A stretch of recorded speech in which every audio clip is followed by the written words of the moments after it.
So I'm Andrew. I support ecosystem development, so our technology partnerships, agency partnerships, and some of our customer solutioning at Uniform.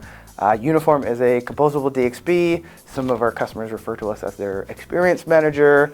We've kind of evolved and grown into this space. Integration framework, orchestration. We got a few capabilities that do very well in complex enterprise environments, and we play nicely with all of our friends in MACH. So it started off as integration framework. So how do I stitch multiple tools together, multiple platforms together, data sources, content sources. So that was kind of the inception, or the where Uniform was born from. Then adding in personalization, because we have access to data and content. That made a lot of sense. The visual tooling was added after that because the practitioners weren't always developers. They were often marketers, business users, we're seeing web producers and experience architects. Some new titles come up. So the visual tooling really unlocked and enabled that audience. Adding a CMS 18 months ago was kind of out of necessity. A lot of our customer base is new to MACH, new to Composable. It started off originally, the original customer base was MACH familiar, already had one or two tools, but the new customer base is kind of going over that threshold of mainstream adoption. And they're saying, well, they're coming to us and asking, like, what do we need? I'm not ready to go procure 6 tools right now. I just need to get the ball moving incrementally. Adding the CMS helps give them a soft landing, and as their complexity grows or their needs advance, then they can determine, okay, we're going to stay with the Uniform CMS, or you know what, it's a very easy ejection. We preach coexistence. So if someone needs to eject to one of the other headless CMSs, that's fine, right? There's no harm, no foul, and that's okay.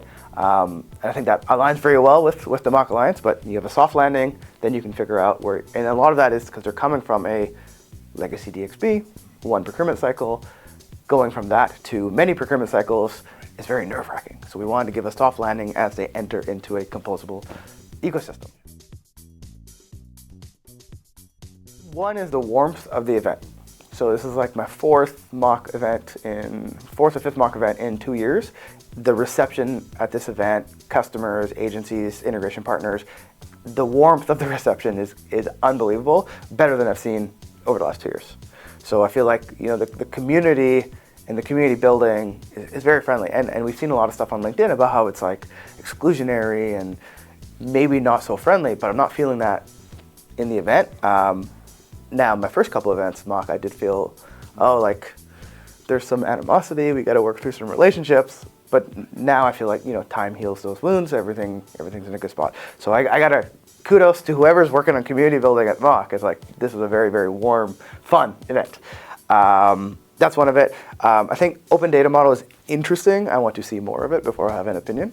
From a content modeling, data modeling is always a challenge. It's never done right the first time.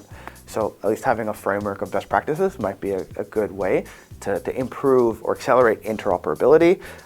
From a Uniform perspective, interoperability is all we do. So a lot of emphasis is put into how do I get my data from all the sources and then map it to like a Next.js or Vue codified application hosted. But like those are two destinations.